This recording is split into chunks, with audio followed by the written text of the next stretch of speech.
Season 3's roadmap for Modern Warfare 3 and Warzone was released yesterday. Of course, the season is going to be launching next week on the 3rd of April. However, like we all expected, if you are a Zombies fan, you are going to have to wait an additional month because we are not getting literally any content until the Reloaded mid-season update, just like was the case with Season 2. And this was previously leaked, and it seems like this is going to be the case for all future seasons as well. I did talk about in my prior video where I went over all of the leaks and rumors for this season that I was praying that this is going to change due to the backlash they received from Season 2, but apparently they're just not listening at all. I don't really know why this is the case, and it really is unfortunate that Modern Warfare 3 Zombies has been shafted so much so, and even the Reloaded update itself has very minimal content, and the problem is that multiplayer is actually cooking this season. Unironically, we are getting literally 6 new multiplayer maps. Sledgehammer Games are doing their bit. Of course, the game just launched with reused content, so it's good that they're trying to make up for it in the post-launch, and Warzone's being substantially supported as well, so it's really just Zombies fans that are unfortunately being left out again. Of course, we've had rumors that many of the developers have had to work on COD 2024 Zombies instead, so they're mainly focusing on that. So probably all of the content that we're going to be seeing in all of the future seasons is stuff that was predetermined ages ago, and there's not really going to be many surprises. Now, with the Season 2 Reloaded update, we did get a bit of a surprise that exfil streaks were added. That was not part of the roadmap, so there is the possibility that we might get 1 or 2 surprises, but nothing too substantial. Maybe they'll finally add a bank system, something that should have been in the game from the get-go. I digress. In this video, I want to go over all of the stuff that will be coming in this Reloaded update, and I also want to share my thoughts on the content that's coming itself, because like I said, not only is it bad that it's coming in the Reloaded update, but the content itself is very boring. Honestly, this is probably even a worse update than the Season 2 Reloaded update, because it does seem like every single season from here on out from Modern Warfare Zombies is going to be pretty much exactly the same. We're going to get a new rift, a new story mission, a few new schematics, a new Warlord, and that's basically it. And again, there's still no word on a stash increase as well, so they're probably not going to change the stash. I'm guessing they would have to rework a lot of the systems if they were to do that, because they want it balanced apparently, but that's definitely a big reason as to why the mode is dying. But finally, getting into the zombie stuff itself, like I said, we pretty much already knew all of this stuff. In fact, there's pretty much even less than we were expecting, but the new Dark Aether story mission is all going to be focused around Dr. Ava Jansen, again, which is what we already knew. An unknown force of disturbing power has its psychic tendrils wrapped tightly around Dr. Ava Jansen. The Doctor has been lured onto a new region of the Dark Aether under this malignant influence. And this is pretty much exactly what we saw within Season 1's Dark Aether trailer, where we saw her being lured by the entity into the Dark Aether. I don't know why that was present in that trailer and not the one for this one, because that didn't happen in the Season 1 one, which maybe suggests plans were changed. Was this going to happen sooner? I have no idea, but nevertheless, I've speculated in prior videos that I think that the entity isn't Samantha Maxis like we previously thought, but is in fact a reflection of Dr. Ava Jansen herself, a Dark Aether version of her. Since she has these powers, something probably happened during her childhood, since her mother is seemingly Dr. Grey. And it seems like she's going to be lured by the other reflection of herself into the Dark Aether. Maybe they combine into one entity, who knows? Strike teams from Operation Deadbolt have converged to assist Sergei Ravenov as he attempts to locate and rescue Dr. Jansen from the unknown. Your expertise surviving and escaping the Dark Aether is required. The time has come to explore a new part of the Dark Aether and rescue Dr. Jansen, and readying up for the Dark Aether Gate Hunt. So I'm actually excited for this mission, especially because this could be the one where we finally have revealed the true entity of the entity to us and puts to rest the speculation about Samantha Maxis like we all previously thought. At least, if it isn't revealed in this one, it's probably going to set up the stage for maybe the next one, and I'm wondering if we might not even get a full 6 seasons of content. I feel like maybe we will get 6 cutscenes in total, so maybe after this one will be the final one, the final story mission. There's actually lots of content left in the files, which is why it's so unfortunate that Modern Warfare 3 Zombies is not getting the substantial support, because it does seem like from the files of the game, tons was planned post-launch, and most of it has been cancelled. So the new Dark Aether Rift we're going to be getting is just like all of the others. The skybox looks awesome, it looks so cool, but yeah, there's not really much new. It's just once again a section from Al-Mazrah, this time being Zakwa Hydroelectric. Honestly, the new Dark Aether sections are kind of redundant because it is just a reused section, and they don't really offer too much different when it's the same thing every single season. We really do need a new map like Rebirth Island or Fortune's Key, but those are most likely not coming since the mode is receiving such poor support. But the third Dark Aether Rift is apparently apparently just as ordinary as the past two. Expect a series of unlockable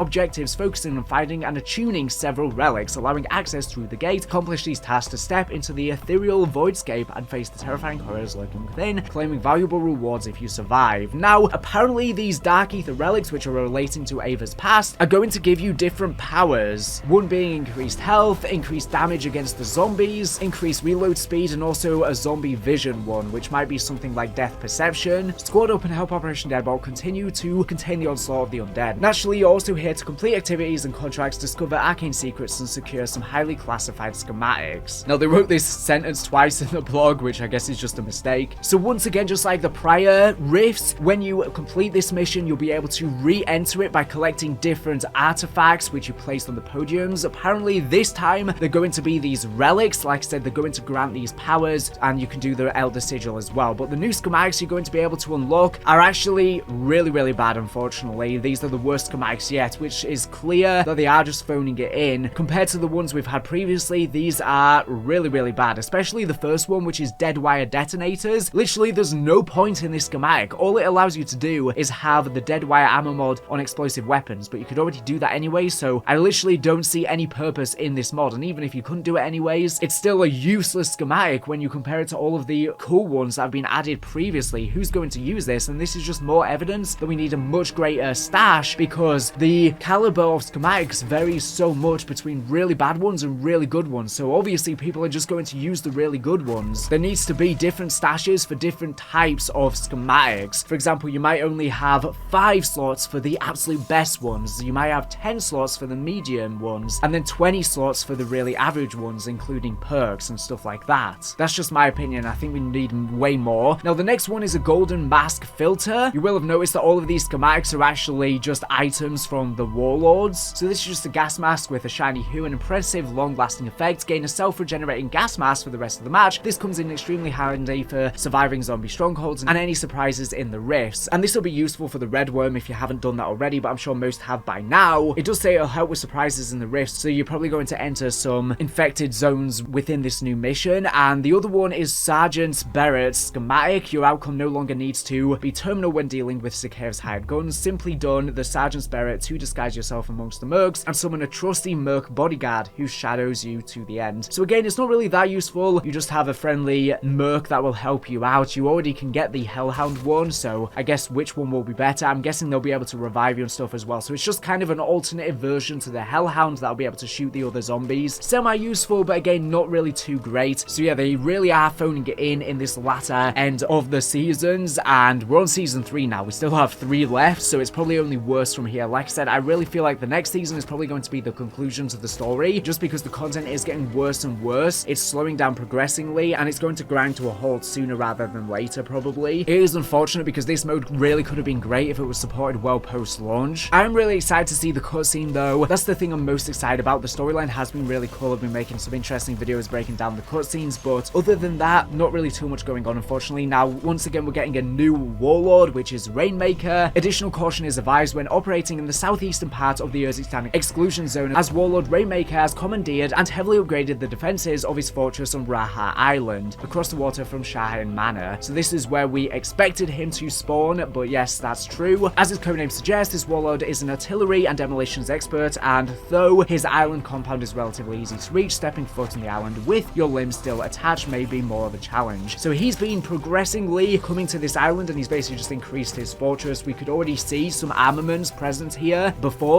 which is why people were speculating he was going to be here. And he does have a Connie logo on his arm, so he seems to be part of Connie. Expect mortar rounds and RPG fire to descend on your squad, with assault maneuvers made even more difficult due to the water surrounding Rainmaker's lair. Fast transport is recommended, and once you disembark, try to ignore the chaos and focus on the fortress. Rainmaker's forces are expendable, and he almost enjoys sacrificing his own men to take out intruders. With the fortress breach, slow your progress as the compound is brimming with tripwires and traps. Stepping on a mine at this point would be unfortunate, then prepare to change your game plan once you finally corner Rainmaker. He's capable of some nasty surprises you won't be expecting. So yeah, nothing really too crazy there. The Warlords are pretty pointless updates. It's so unfortunate what's happened with this mode. People basically just try it out for an hour or so, they complete the new mission, they might try out the new Warlord, and then they're pretty much done with it. A lot of people aren't even bothering to do the Elder Sigil anymore with Season 2 because they just felt like, well, I've already done the one in Season 1. Is my experience really going to be that different? And what's even the point of grinding the new schematics when the stash is so limited? You're probably not going to even have much room to vary. And especially because the new schematics in Season 3 are so poor, no one's even going to bother grinding them out. At least with the Season 2 ones, they were worthwhile, especially the golden ammo. So yeah, future updates are just going to be more new rifts, more new warlords, and that's pretty much it. Despite the fact that there's loads of more objectives, side objectives, perks and stuff in the files, most likely all of this stuff has been scrapped. Who knows if the rumored PvP mode is ever going to release as well? People still think it will, but honestly, with the fact that it hasn't been announced for Season 3, it's probably unlikely, so we may never see it, and that might just be another thing that's been scrapped because support is so limited and resources are so limited due to layoffs and Treyarch moving focus onto COD 2024 zombies, and the other studios just don't have enough developers to properly support it. Now, in this new mission, there is going to be a new version of the Disciple, so maybe this is going to be an EMP Disciple similar to what we had with the variants in Season 2's mission. Well, apparently we're actually going to fight the entity itself within this new story mission, as they're going to be the new champion. And maybe in this mission we're finally going to get a reveal that, yes, it is part of Ava herself, and she may have split into two, a Dark Aether version and the regular world version, in a reflection during her childhood, since we know her mother is apparently Dr. Grey. And we know that there's apparently going to be a new version of the Disciple, which is going to be the champion you fight, and I'm wondering if the entity is basically just going to be a reskinned version of a Disciple, a stronger Disciple, and that could be it. They might have the same attacks, the same floating animation and everything like that. I think that's going to be what's the case, because people have found that there is this Disciple champion that you fight at the end, and we've been told we're apparently going to be fighting the entity in this mission, so it makes sense that it's just a reskinned Disciple. But yeah, this mission may reveal the entity to be